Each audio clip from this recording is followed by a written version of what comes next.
What's up, everybody? Welcome to the Make Cool Shit podcast. Today, I'm sitting down with Mike Ham, creator of Local Originals. Mike and I first met with his previous creation, Greetings from the Garden State, which brings us here today.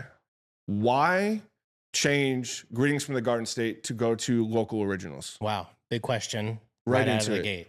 gate. So for those that don't know, Greetings from the Garden State, I ran that show for 4 years. It was something that I started because I wanted to tell stories, right? And like when I started the show, it was literally, I wanted to go have in-person interactions, in-person interviews with people. And it was just easier because I was in Jersey, so like, why not just get a little mobile setup, couple mics, one camera, drive around, do my thing.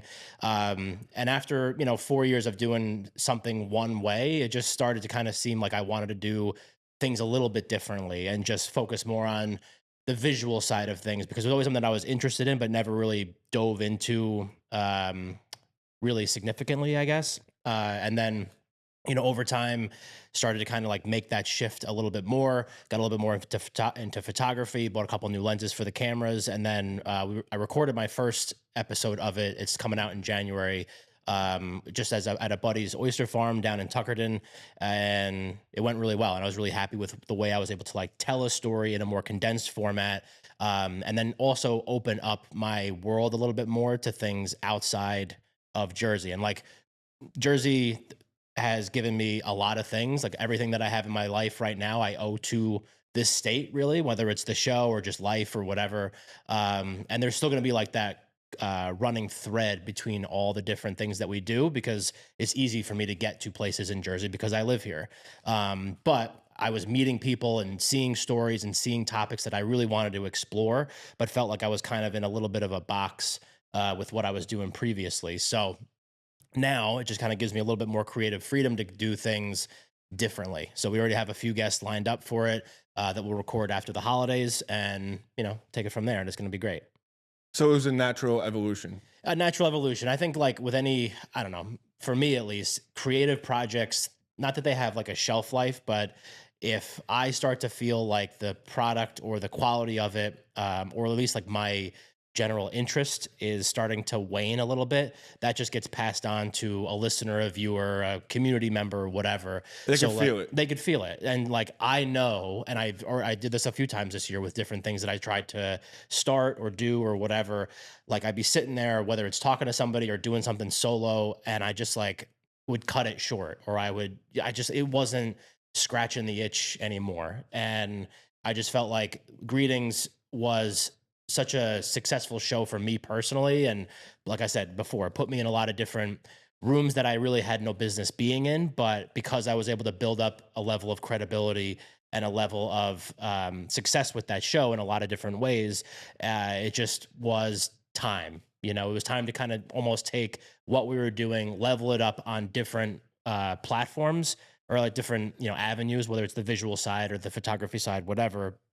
And now it's something that I'm proud of because like I wouldn't be able to do the stuff that I'm doing now if not for that show. You know what I mean? So I think like it's put me in a really good spot to continue to grow, to continue to evolve and start to tell more stories. Cause that's really at the end of the day what the whole point is. Like I find people just super interesting. Like my wife makes fun of me all the time because she thinks that's such a ridiculous thing to say. But I like genuinely think that people like their stories and like the way that what makes them tick, their backgrounds, where they're from, like all that kind of stuff, like rounds you out in such a way that to tell that story, no matter how big, quote unquote, big you are or small you are, like it's important. And I think that this just gives me a chance to tell more stories, basically.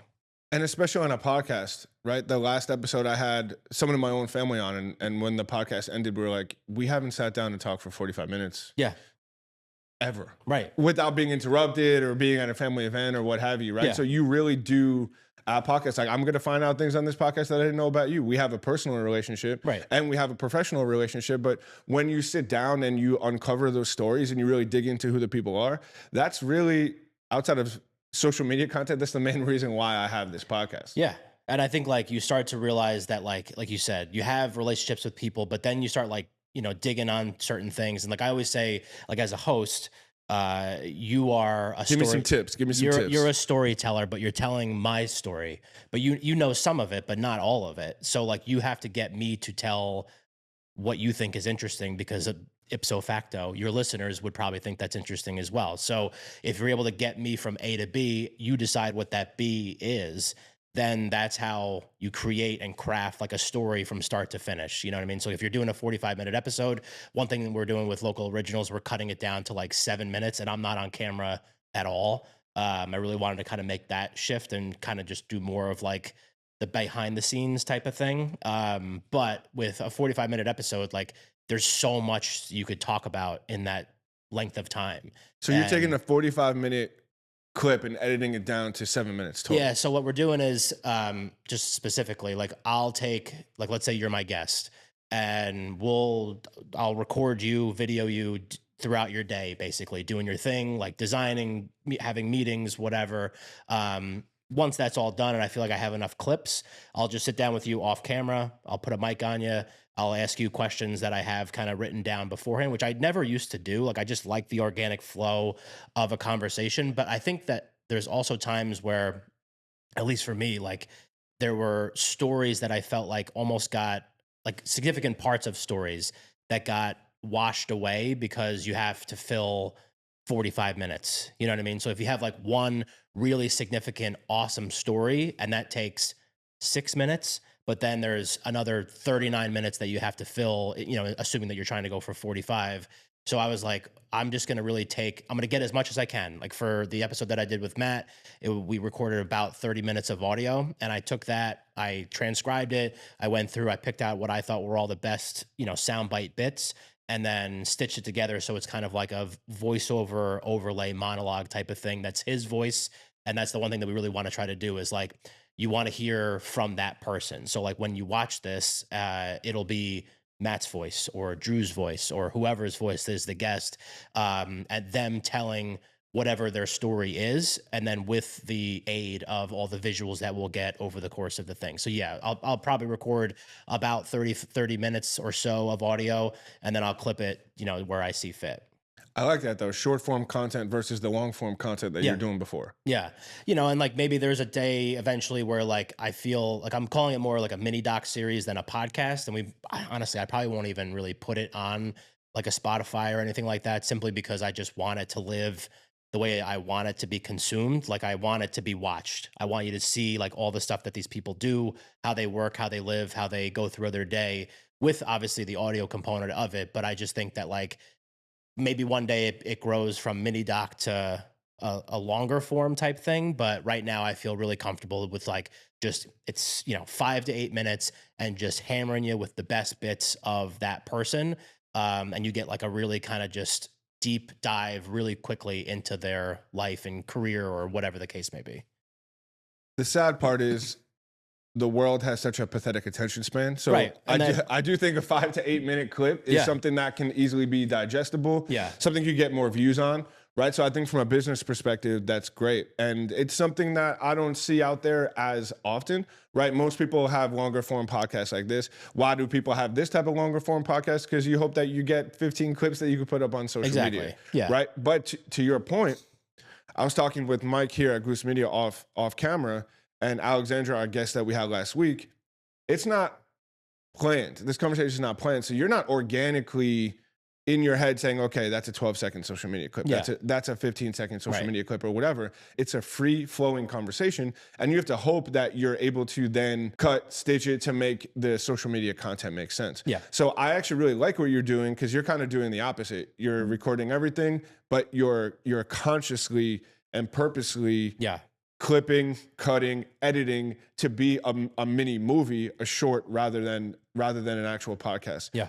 One thing that I need to get out there before I forget, to kind of go back to Greetings from the Garden State. Yep. Selfishly, from the Make Cool Shit side, it is one of our favorite logos that we've ever made. It's one of the best logos I think out there right now, hands down. It came from an accident though. It was an accident. Yeah. It was like a secondary thing on a different logo. Shout out to Jacqueline Davies. Jacqueline, I'm gonna send you this clip because in case you don't listen to this episode, but it was all Jacqueline. So she created like a podcast microphone as a logo with little sound icons, like little sound lightning bolts. Yeah. right? And then she just thought it was really cool. She's like, oh, it's kind of shaped like the shape of New Jersey. And I looked at her, I was like, holy fucking shit. Yeah. Genius. Yeah. Literally just like so serendipitous. I remember like we were in like Belmar or Asbury or something like that. We were with some friends going to a couple shows. And that's when I got like the initial deck or like the options from you guys. And like I was excited because, and I was like showing it to them, you know, my wife and, you know, her best friend and our friend Josh, who you met at our barbecue and stuff. And like I looked at the microphone one with those little Jersey lightning bolts, and I was like, that lightning bolt is sick. Like, is there a way that we can do more of that? And it just like it really kind of just took off, and then it became, you know, obviously it was the podcast logo, which it remains that way.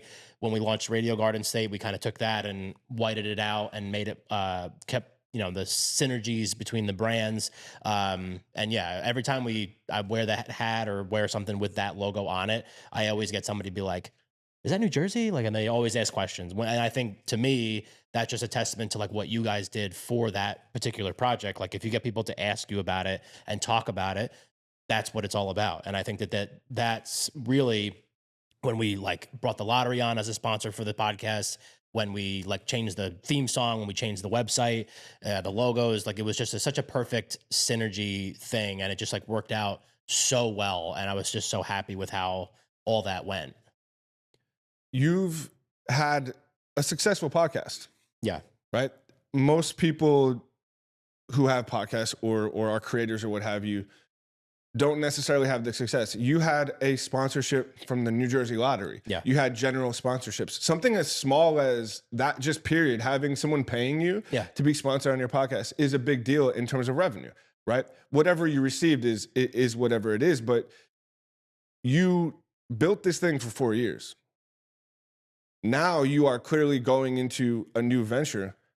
That's a pretty ballsy take, right? Yeah, it is. Or stupid, whichever. No, I think it's ballsy, right? Yeah. Because you looked at it and you're like, greetings from the Garden State. It did what it needed to do. Yeah. Right? But what made you pull that trigger, call it something else, rebrand it, and more importantly, forget the branding, forget it, as a human being who now is a new husband, married, you have personal life expenses, right? Yeah. Like, this is a risk. So you weren't a business owner before. I remember to cut back in time, you and I were texting and you're like, you know, man, I'm going to go like full time with this. Yeah. And I was like, yo, man, like there comes a point where you got to pull the trigger. You know, you got to shit or get off the pot. Yeah. All that was like around that same time. Like I laid off my old full-time job, and it just was like, you know, the universe coming together in this moment where like you and I met and we did the rebrand and we signed on the lottery. So it was really just like this, it was like the moment, you know, like if you're going to try this, try it. And if you're going to do it, you know, go for it. Like see what you can make happen. So this is your second moment. Yeah, I have another moment. Yeah. So why did you get struck with inspiration? Why did you decide to change? Because most people would just say, okay, year 5, year 6, greetings from the Garden State. Let me continue that and then also start local originals, right? Like that's another route you could have went. Yeah, definitely. I think that's a really good question because I remember sitting in my meeting with the lottery and talking about renewal, because we renew every October, essentially is kind of like our renewal time. And I like in that moment, that's when you go ask for more money, right? Sometimes, okay. You know, but well, like last year we had launched Radio Garden State. So I was talking to them about that, and they supported that as well. Obviously on a much different scale, but like I also over the course of this year, like I had like a lot of really significant guests on this year. Like we had Governor Murphy on, we had Governor-elect Sherrill on, we had a bunch of different really cool, interesting people on the show. And like, the more we got down the road, the more we got like through the summer and then into the fall. And I was like, I knew that this meeting was coming, and I knew that I was starting to kind of like back off on the amount of recordings I was doing for the podcast. And like part of my contract with them is 52 episodes over the course of an entire year. So it's I was going to say, that's exactly what a sponsor doesn't want to hear. A year-long commitment. And I was like, I don't want to commit to something that I like, it has like a physical toll on me if I'm not doing something that I like really want to do. Like if it's hard to explain. Like I just knew that it wasn't a thing that I wanted to commit another year to, It didn't another feel 52 authentic to episodes. you. It wasn't, yeah. And I just think that like there's a better, as I was kind of formulating what eventually became Local Originals, I was formulating that idea, and I knew that there was like a better way to go about what I was doing. And like when I started Greetings, I was probably one of two podcasts about New Jersey. Then the Garden State guys came on like shortly after me. So there was like three, and it was New Jersey is the World, me, and the Garden State guys. So three very good shows. New Jersey is the World since stopped as well. I think last year, obviously, like I, took this time off. The Garden State guys are crushing it. But since then, there's like 100 more, like that have kind of tapped into this pool, and they're all, whether they're doing it similar to me, because there are shows that are doing kind of like what I did, like going to places and sitting down and setting up mics and recording a show for 40 45 minutes. Other ones that are more like in studio, that are specifically Jersey focused. And I just like I felt like my time in that realm, I did a really good thing, like I think it was a significant show for a lot of reasons, for myself and just like what New Jersey media was and is. And I think that now it's just a time for me to like do something else. Like when I sat down in that meeting, I knew that I wasn't like in good faith, could not say like, yeah, let's do it. Pay me the money that, they've been paying me for the last couple of years, which is significant when you look at like what an indie podcaster generally makes. Like in that 2-year span, It's very significant. I made more than most indie podcasters will probably ever make. And it's not a knock. It's just like the nature of the business. It's hard. And, like I hung up from that meeting and I was like, oh boy, like this could go one of two different ways, but it just was the time. And like, I talked to Christy about it a lot. And I kind of laid out what this idea was. And I really wanted to have like things that I was really interested in and have a chance to like do those more. So like I'm writing more for this one, in terms of like blogs and posts and different things. Obviously like the photography stuff is something that I've been interested in, but really have kind of tapped into now. And then the video component of the stuff, like I really wanted to do those things. So this was just like the logical next step. And then it gives me like a little bit of a runway to just kind of see like how it goes at the very beginning. And then, see if we can make something of that in the first couple months. And then I think I have a pretty good gauge of like, if something's successful, if it's clicking, if it's interesting, and then once we get to that point, we can kind of take it from there and see like what the next steps are. You're taking more of like a creative director role or even a director role, period, right? Because before you were a host, and you're a damn good host, because I feel like I don't even have to talk on this episode, right? Because you already know. I love being a guest on podcasts, by the way. I don't like, you're doing most of the work asking me these questions and I could just answer them. It's easy. Yeah, no, listen, it was just to be clear, we do zero prep here at the Make Cool Shit podcast. We just keep it free I'm flowing. all about that. But for better or worse, I'm not saying that's a good thing. But you are now taking on new creative roles, new adventures, if you will, in the creative space. But with greetings from the Garden State, and now with Local Originals, you do also build websites. You build brands in partnership with us. Yep. You run social media, or maybe you did run social media. We could talk about that in a minute. In addition to your own content, you bring on clients, you help build their brands, you help get them exposure. How is this version of taking on clients going to be a little different than Greetings from the Garden State was? So Greetings from the Garden State never really had like a client beyond the lottery as like a sponsor. You know what I mean? Like, or other sponsors that we had, like MPAC, I got to shout them out because they were a sponsor from almost day one up until I got my last check from them and I sent it back and I was like, we're changing it. Maybe we'll talk about this later on, but shout out to MPAC as well. But, so like ostensibly like the podcast was just a podcast. And then like the ham radio production stuff, that was kind of like I was trying to find what my transactional skills could be. How can I make money with exactly this? Yeah. Which is not what people normally talk about, though. Yeah. Right? Like, if you don't have a full-time job, how do I have fun, do something that I love, and still support myself and my family? Right. And I think like for me, like I'm not like ego-wise, I think that I'm a very good host of a show that's not something necessarily that always puts you in a position to make money aside from hosting a show or getting paid to host a show or whatever. And so I was starting to try to like go into the realm of seeing like what could we do to, or what could I do specifically to put myself in a position to actually like make some money. So I like ran some social accounts for some restaurants this year, which I wasn't like, the more I did it, I was like, this isn't really for me. It's hard. You know, small businesses have low budgets. It's hard for them to kind of maintain. Especially restaurants. Yeah, especially restaurants, especially new restaurant, like, all that kind of stuff. And I think that as I started to kind of, you know, go down the road of like what could be those, you know, transactional skills. Like I just booked my first photography client last weekend, which was great, and they're going to keep, you Hold know, on, me pause. going. Yeah. Thank you. And by the way, I'm not joking. Yeah. Like that's a big deal. It was you. Like I mean, honestly, like did they ask me for a few, because I've worked with a lot of photographers, a lot of really incredibly talented photographers, way more so than me or more experienced than me. And I gave them 3 different options. I mentioned also that I was, you know, for hire basically, and they picked me. And I did a good job, and then they wanted to keep me on. Like every month I'll go back in and get, you know, more shots for them and all that. So you're creating content for this client.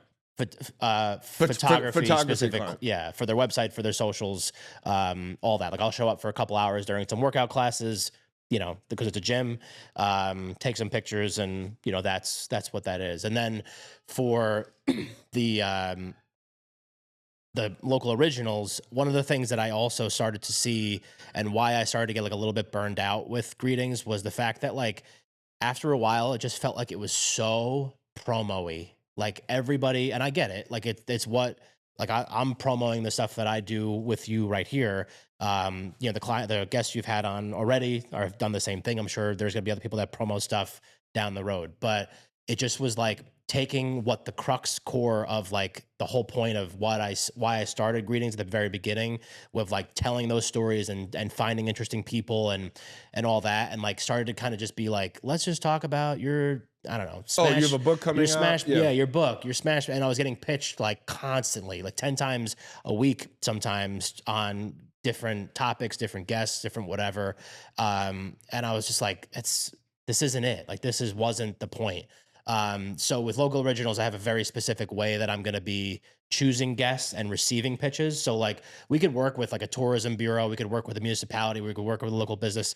But if it's like a self-submitted thing, then there is some sort of like, there has to be some sort of like fee or whatever. It's not going to just be like, and it also has to fit the vibe of what we do. Like if it's just somebody that doesn't quite fit like what local originals, someone that just wants to use you for your exposure. Yeah, and like knows that it's going to be good stuff, and that's all fine and good. Like I'm cool with that. Maybe there's a different way that we can, you know, engage in a business sense, as opposed to just like come on the show and talk about yourself for, well, this is 7 minutes, but you know, for that amount of time. So I really also wanted to try to reposition myself, kind of shake off a little bit of what, not a stigma, but like get out of the box that I was in prior, and just being like, that guy just hosts a podcast.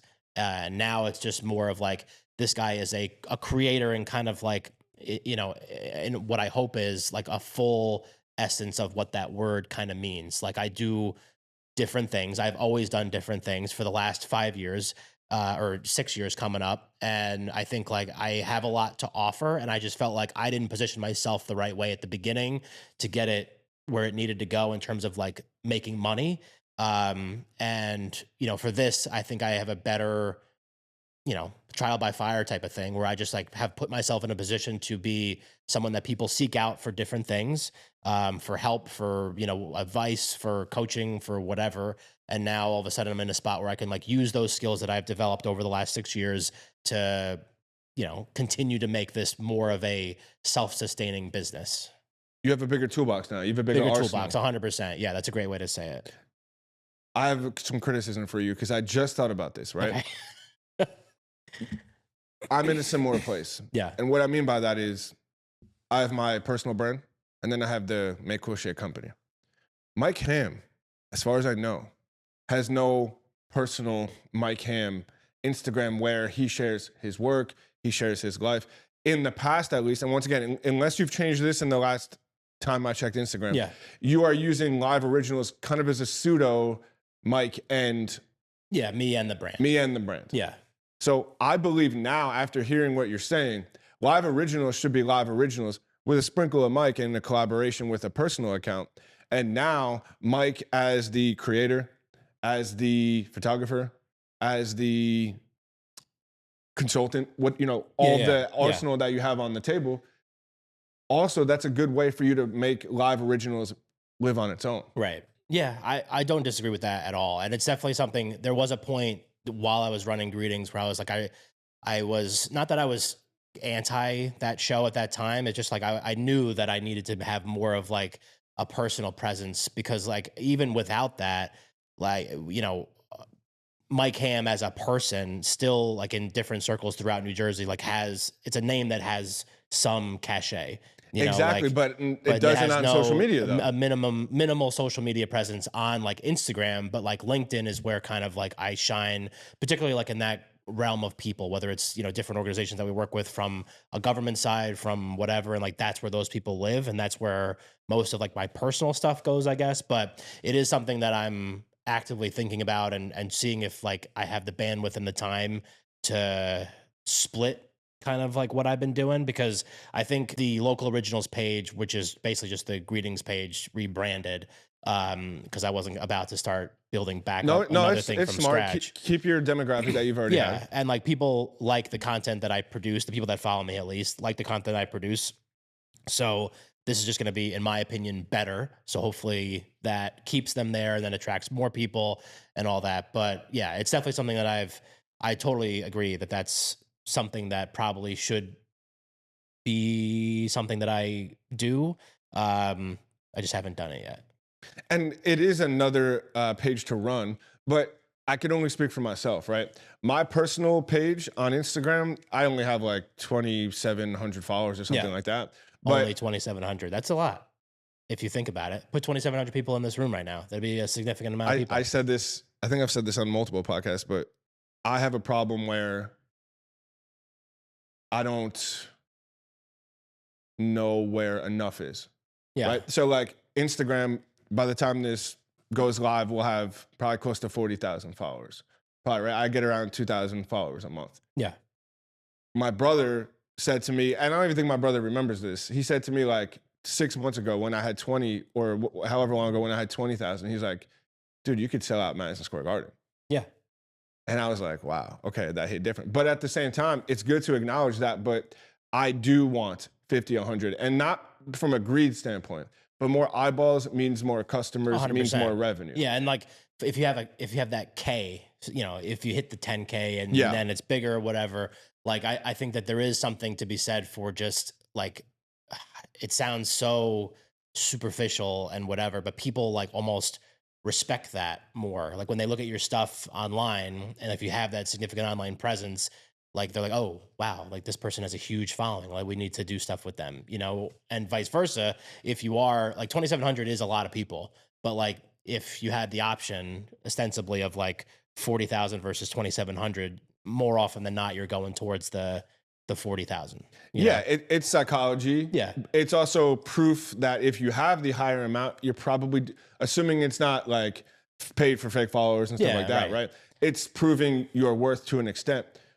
Going back to the personal brand side, how I look at it is, it's also good for you because I have Make Cool Shit, I have Sunday Sauce, and I've Made from Mistake. So I have 3 companies, right? So I'm also positioning myself similar to what you're saying, where like, hey, I'm the guy with taste. Yeah. I'm the creator. I'll help you build all of these types of things.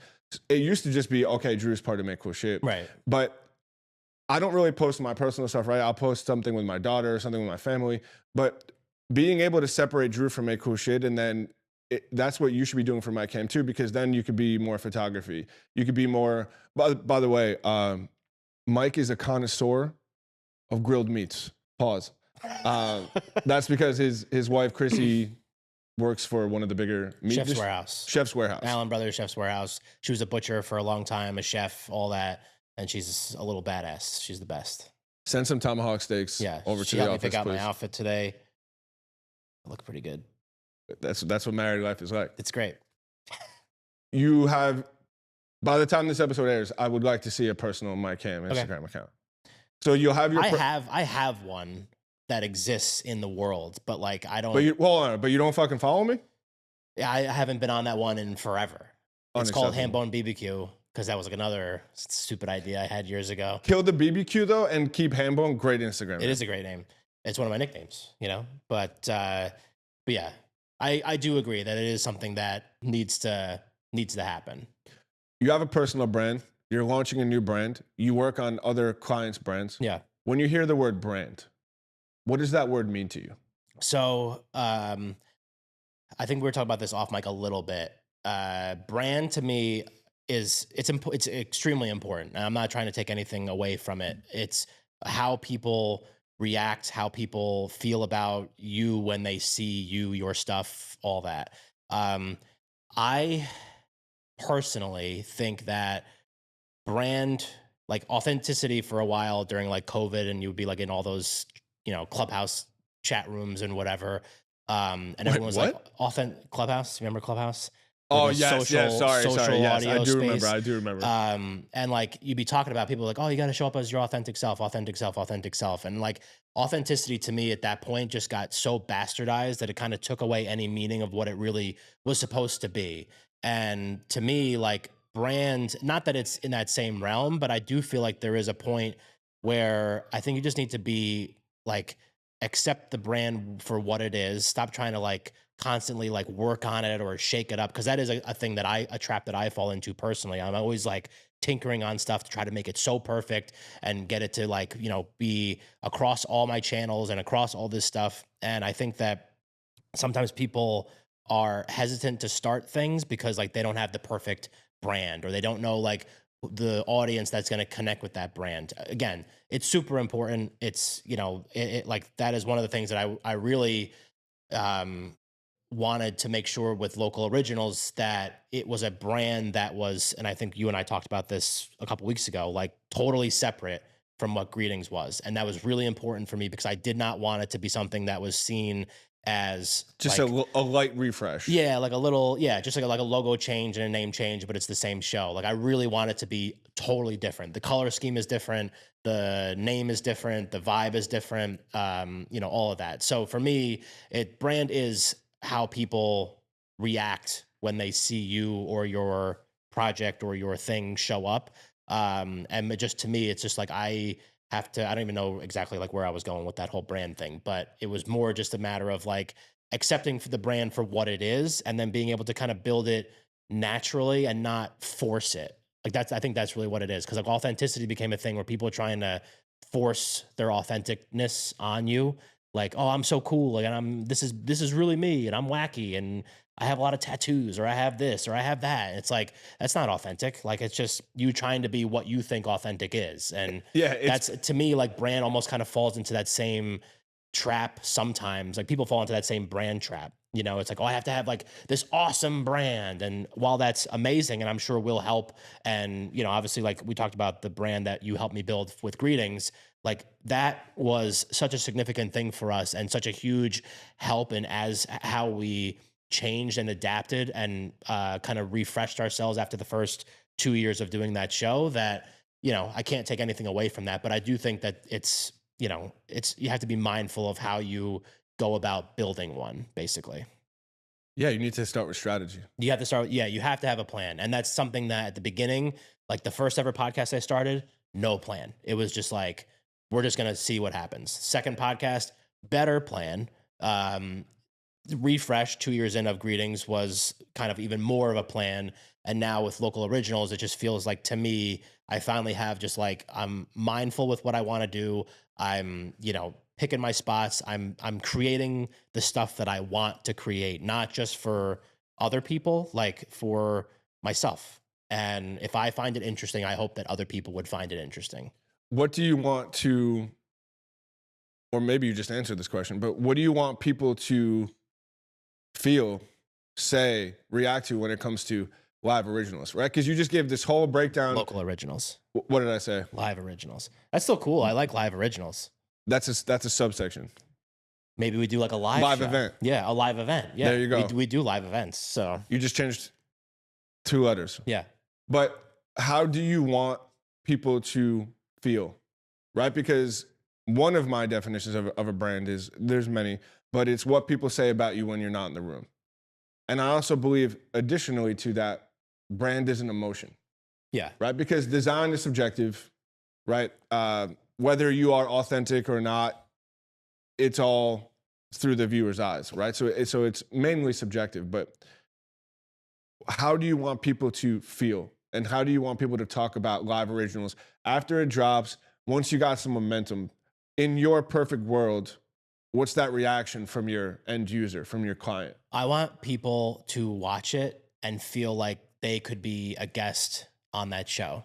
I really want it to be something that is so natural and organic and like approachable that it makes you feel like I could follow you around all day with a camera.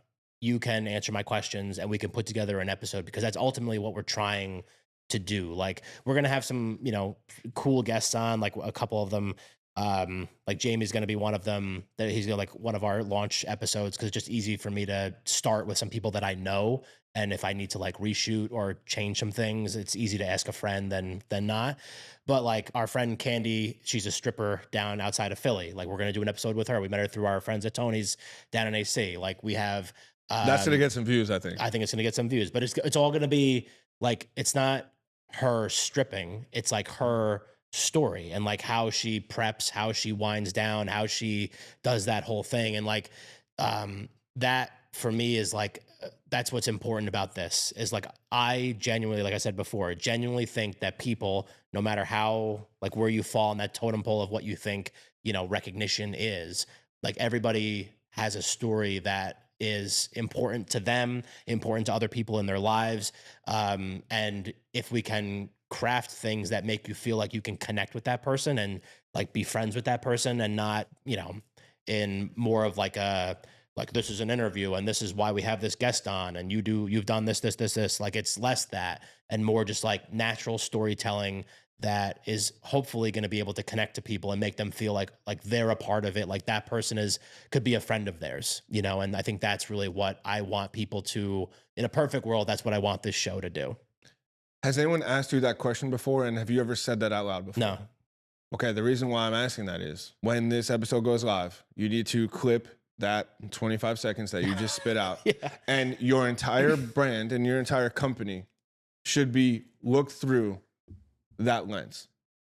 Because I truly believe that if you build a business, not just a podcast, not just photography, not just a service, Yeah. if you build a business and a brand through what you just said, whether it's New Jersey or around the world, that is a brand that is going to be the definition of 100% authentic and original. Yeah. I appreciate that. And I definitely agree. Like, our short tagline is, it's stories from the people and places that still matter. But then when you really start to like dig So I'm going to tell you right now, you're going to have a different tagline. It's going to be different. Because you truly go back and really listen. Yeah. I almost forgot my entire train of thought on as being a podcast host, because as you're saying this, as a brand strategist, I'm like, this is the company. Yeah. Right. And the reason why I asked you, most people, when we're working with clients, no one gets asked these questions before, right? Unless you've worked with an agency before or worked with a strategist before, right? Yeah, sure, you've been down this road before, but no one really knows how to strategize and build their brand based on their target demographic. But more importantly, it's not your wife, it's not your friends, it's not your clients. You are the steward of this brand, right? You are steering the ship, just like I'm steering this ship creatively for all of my companies. If I don't trust my taste, and if I don't trust my direction and my creativity, then what's the fucking point of doing this? Yeah, right. Right? So your little spiel that you just had is truly exactly what should be on your brand manifesto. Yeah. It should be what you look at every edit that you're doing. And I know this seems a little extra, but truly, like, that breakdown that you just gave is a perfect rendition on what strategy should be, because you didn't overthink it. No. You didn't think about age demographics. You didn't think about this. You just looked it through a lens of, hey, I want you to feel like this is doable for you. And more importantly, I want you to feel connected to everybody that is on screen. Yeah. Yeah. I mean, it was a great question. It was almost like, as soon as you said it, like, the answer just came to me so instantly. Like you weren't even done with your question. I already knew like how I wanted to answer it. And I think, and that just goes back to like, you know, like all the other stuff that we talked about, like the chasing the algorithm, the demographics, you know, we need to have a sponsor before we can launch this. We need to do this. We need to do that. And like those things they're a part of it, because obviously like I still want people to see what we're doing. I want them to watch. I want them, and there's a way to do that online and all that. But I think that at the core, that's very core, like that's what greeting started to get away from a little bit. It's kind of straight off the path. And it was just kind of the way that things worked out. There was money involved, there were sponsors involved, there's different people we're having on, there's high profile guests, there's all these different things. And it was a matter of me trying to like steer that ship and make sure that we stayed as close to the brand as we could. But the more it starts to kind of get widened out, the further away from the core you are. And I think with this, we just have a new opportunity to really be mindful and thoughtful about how we go about doing things and how we really tell stories. And like I said, we want people to feel that. And I think that's, you know, that's what I want this for local originals. That happens a lot where, you know, you hear the word sellout, right? Like you have a fashion brand that was like super low key underground. Yeah. And then all of a sudden, you know, they're like huge and everyone's like, oh, you sold out. First of all, no, I just started making money. Yeah. Right. There's nothing wrong with that. But it's really hard to get to a higher level, grow in exposure and in revenue and in responsibility, and still stay so core to who you were when it first started. Yeah.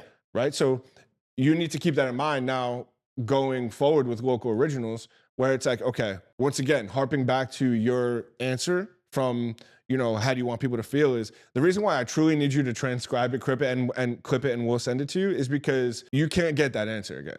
You were just in a flow state. Dude, I saw you, dude. Like if you're watching this on YouTube, like you were. Yeah, my brain clicked. I felt my brain. You were like on. Alan in The Hangover, just like sitting there, like you see all the equations going. Like, dude, you were locked in, right? Yeah. But the point is, billion-dollar brands and small businesses, they lose the core demographic, or I should say, they lose the core of why they did this. Yeah. Right? You said, I'm tired of chasing algorithms. I'm tired of, in a meaner way of saying it, like pleasing the suits. Yeah. Right? Like just doing things because I got to get done because, I have rent or I have a mortgage and I have a family. Right? Yeah. But which are all like realistic things. Like those don't go away. And you need to be able to balance that too. I don't mean to cut you off. But, no, but you make a good point, right? But because I'm in a similar place, right? Like I own a company called Make Cool Shit. Yeah. Right? And we as a company need to have a level of not giving a fucking, not in a disrespectful way, but in a way of like, hey, you're either with us or you're not. Yeah. You've said that since like the day I met you, you know, like when we did the interview together at the studio over in Montclair. Like if that offends you, if it's not part of like what you want to be, like that's cool. It's just not, this isn't the bus you're going to ride. You know, it's like, it's got to be something else. But the people that do resonate with you, and I think that you've seen that too, is like, they come back to you time and time again for work, for advice, for brand stuff, for different companies, for all sorts of stuff, you know, here on the show. And I think that's just like a testament to what you and your team there have been able to do for the last 7 years, 9 years, 9 years. Which is crazy. It's crazy. And like, but that just goes to show like how well you're able to do that. You know what I mean? And there's a little plug for Make Cool Shit. Oh, there. Make Cool Shit. Thank you You're very welcome. much. But we didn't start like that, right? I started as Drew O'Brien Creative LLC because I didn't know what the fuck I was doing. Yeah. Then I was like, oh, it sounds like it's just Drew in his apartment in Montclair, which it was. Then I went to O'Brien Creative Group. Now I sound big. Yeah. Call me OCG, right? Then I went to the design company because I brought in partners, right? So my name was literally on the door, and you know I had partners now, so I took it off. But I wasn't being authentic in any of those businesses. Now my work was for the clients, and I've said it a million times. It's on every podcast I've ever been on. I've said it here. I was being the guy that I hated. I was being the guy that I thought the person paying me money wanted me to be. Right. Which is falling into what you were potentially going into with Greetings from the Garden State, where you started with this real, raw, authentic, all right, I'm going to go to a dive bar in Asbury Park. No one was doing that. Like no one was setting up their show like that when I, at least as far as I know, I'm sure there was, but just like the way that I did it, like I really wanted it to be like very boots on the ground, very raw. Like I didn't give a shit if there was like silverware clanging in the background or like, you know, people chatting or whatever. People be like, "Oh my Fire God, trucks. fire trucks," like Yeah. whatever. Like it happens. Like it's part of, you know, that's part of the creativity and like the path to whatever that end game is. You know what I mean? So like you can't be like the shiny ball syndrome. Like it has to be so perfect. And if not, I can't play with this ball. It just, you know, just go for it. Make it happen. You said chasing algorithms. Yeah. Something that I genuinely also try to do for us outside of like making sure there's a hook or making sure it's engaging, Yeah. right? I don't think I've ever done that's not true because you could go check our Instagram, but we try not to follow trends. We try not to do what everyone else is doing. We try to curate our own look and feel and vibe, right? Why were you so tired of chasing algorithms? Because I know you manage social media accounts for other people, Yeah. right? Is that something that you're still doing or? It's not something that I'm doing for other people as of right now. I'm not ruling it out, but I think it needs to be the right client, the right spot. And like, again, like I just took some jobs because I needed some money and it just was one of those things. It just, Well, hold on. I yeah. want to cut you off, right? Yeah. Because that's important. Money's important or Money's important. Yeah, it Sometimes, right? Now we have the pleasure of like, yes, kind of picking and choosing who we work with. yeah. Right. But at the same time, there's been multiple months where I'm like, yeah, like I gotta take this because we got payroll. Sure. Right. But this is the thing that people don't talk about in the creative space because people look at our Instagram, people might look at our website and be like, oh, these guys are doing amazing. And we are for the most part. But I can't tell you how many times I haven't paid myself.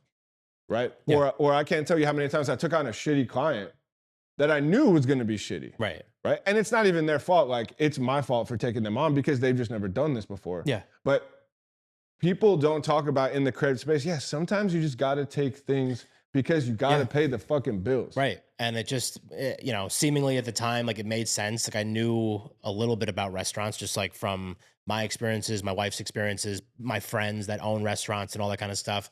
So we just kind of like, I did it. Didn't go the way that I really wanted it to go, but I'm glad that I did it simply because it gave me an opportunity to like try it and see like what it's like working with a client, what they expect, like what their expectations are, what they want. And it's all different. And you have like a lot of different personalities and people involved and opinions and all that stuff. But so I'm not, again, not ruling out doing that again down the road. But for now, like I don't think it's our guiding star. It was just like a thing that I tried. I think I have some other ways that can fill that void and fill that gap. But in terms of chasing the algorithm, I like when I say that, I'm talking about like the broad spectrum of all the numbers that I would have to kind of keep in mind when I'm, you know, having my monthly meeting with the lottery or having my meeting with whoever it is that I'm about to pitch a big project to, which we've had success with on some things. We actually have one that's should come out by the end of the year. That's like a separate project of all the stuff that we just talked about. And I can't even really tell you, I could tell you off mic what it is. But I can't talk about it here, but it's huge. We've done a lot of really cool things. I've posted some pictures of stuff with like the Devils and Ken Danico and Eric LeGrand and some other guys, but it's all part of a bigger picture. But anyway, to me, it was like, you know, it's newsletter numbers, it's listener numbers, it's YouTube numbers, it's social numbers, it's website traffic, it's, you know, retention with the radio station, it's, you know, how long they stay on the feed, how many songs, how many ads, how many sweeps do they listen to? Like, there's so many things that just like, you know, I get that that's part of having like a media focused business. Like you want to know that people are actually consuming what it is that you're doing, but at the same time, like I also was clipping stuff out of my episodes and like, you know, like I'm not going to say it's not interesting because most of the time it is, but like if you see two people sitting on like a couch or on a couple of chairs, again, no disrespect, but like sometimes I think that there's a lot of that out there, right?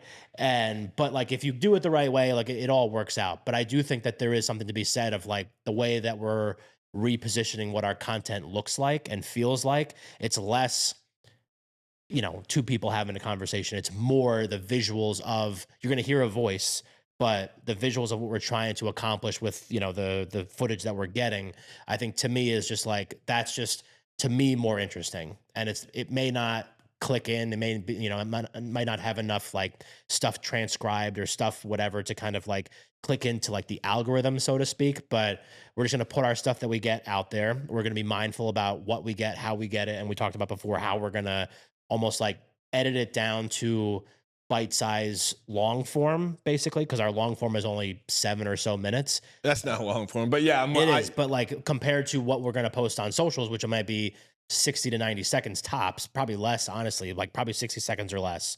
And that's going to be what the socials are. So like when I say like I'm not chasing the algorithms, it's less that like I'm constantly like hammering numbers and really trying to get onto trends or, use trending audios or whatever, like stuff like that. To me, it's just more like the content that I'm going to post is just stuff that I think is aligned with the brand that I talked about before. It's approachable, it's realistic, it's things that people actually like want to, like they feel like they could be a part of. And to me, that's what when I think about how I want to run socials from here on out and like run the website and run all these things, like that's what I want. I want it to feel like it's, like you could do this too, kind of thing. What I'm really hearing and reading through the tea leaves here is that you really just want to trust your own intuition and your own taste. 100%. Yeah. Yeah. I think that I have a good barometer of like who fits and who doesn't. And not that, again, like I want it to be for everybody, but just like the way we're telling these stories, especially at the beginning, we want to be able to build like strong credibility for what this brand is going to be. And I want to have a couple guests. Like that's why Candy's going to be one of the guests out of the gate, because she lives in Pennsylvania. We're going to get somebody from Brooklyn or the city or whatever. Purposely leaving New Jersey. Purposely leaving New Jersey in the first 5 episodes a couple times so that it feels different, overall. But then like at the same time, like the stories themselves, like I want them to be interesting, obviously, like that's what we want. But as it grows and as it becomes more of like a living, breathing, organism, like I want it to be something that people can actually engage with. So when I'm picking those early stories and then even stories down the road, like I think that I trust myself. Like I've interviewed 500-600 people over the course of my life. Like I know, what clicks, what doesn't, what resonates, what doesn't, and what people like actually want to hear. So I think, at least at the beginning, I'm really going to just trust myself visually, storytelling wise, and get like what I want to do, and that sounds so selfish, but like, I think that most great artists, great creators, like that's what they do. They trust themselves. They do what they want to do. And then if people resonate with that, awesome. But if you're creating for somebody else, it just doesn't, like the math doesn't math. It just doesn't work like that, Trust me, I understand Yeah. wholeheartedly. The reason why I love this podcast for my own selfish reasons is that I didn't know that you had this creative mindset. Yeah. Obviously, yes, I knew that you're a podcast host and that involves creativity and running a business involves creativity, but not to the level of like, you're kind of taking the route where I'm at right now, right? Where you're kind of overseeing, you're shaping, you are the creative director, for lack of a better term, of your company. And you're making sure that, okay, like everyone on my team, I'm like, guys, this is where I believe we should go. Right. Now, albeit subjective, it's a subjective situation at times, right? Because we could build an amazing brand and think it's dope as hell, and then the client could be like, yo, this is dog shit, right? Most of the time that doesn't, or very rarely does that happen because of our strategy. Yeah. But I love hearing that you are now taking on this creative challenge. What is your favorite part about creating? I think this kind of goes back to like trusting myself. Like I mentioned before, I find people really interesting. I think that like the way that I see the world is different than the way that you see the world, different than the way these guys see the world, Agreed. The way my wife sees the world. So like if I'm able to take, like there's a reason why, like subconsciously why I think those things are so interesting. And if I'm able to take that and put it and frame it in such a way that people can actually see the way I see it and the way that I like interpret these stories and interpret these visuals and all that kind of stuff, like I just hope that when they watch it, when they see it, they feel like what I feel. It's like a visceral thing. Like I mentioned, like if I'm not into it, it pains me physically. Like I can't describe it. But like when I love something and I'm so interested in it, like it consumes my whole existence and being, much to Chrissy's dismay sometimes. But Yeah, she because you deals get in that flow state. I get in the flow state, and she just like she understands it. She doesn't. She always says like I don't quite get it, but I do think that like it's something that a gift that you have that I just don't have. So for me, like the joy of creating comes in being able to have somebody see what I see through my eyes when it's talking about these stories or telling the stories or um seeing the visuals of like seeing how like the episode we recorded with Matt, like him just we're on this little rickety boat. It's like 30 degrees on the Great Bay down in Tuckerton. We're freezing our asses off and he's like doing his thing and we're just like chatting. I'm filming him, pulling oysters out of the bay, sorting them, bringing some back to shore, all the stuff that he was doing. Like the first boat we took out, the propeller broke. So like that became a whole thing. And like all that, like I was able to kind of capture that and then just like put it in this little 7-minute package. And then once we hit January, be able to deliver it to people to see like, look, this was our experience and look how cool this story is and how like intense Matt feels about his stuff. So like, hopefully you feel the same kind of way. What's your least favorite part about being creative? Not about running the business, Yeah. Specifically when it comes to putting out your vision. I guess my least favorite part, I think because I'm just like I said before, like when I get in that flow state, I become so like obsessive about things. Is it hard for you to get into the flow state? Not well, yes, sometimes. But like if I know that I need to kind of continue pushing and like getting stuff out or force myself back into that flow state, sometimes it is hard for me. I don't know why. It just like sometimes just doesn't click. And then I try to force it and then it doesn't always like work the right way. So I would say that might be it. I do really enjoy like the creativity side of it all, most of the time. So yeah, I think I would say like sometimes getting myself into that mode is sometimes hard. And I guess that would be the least favorite part. A piece of advice, and obviously everybody is different, right? Yeah. I understand that feeling more than most, right? So usually for me, if I'm being creative, whether I'm building a brand for a client or I'm drawing or I'm sketching or I'm painting at my house, I have found over time that I have certain triggers, right? That will get me into that flow state, right? I need to put my phone away, right? I need to listen to a certain type of music. For me, specifically to relate it to Make Cool Shit, if I'm building a brand or Sunday Sauce, Made from Mistakes, I'm designing apparel, I start from the sketch.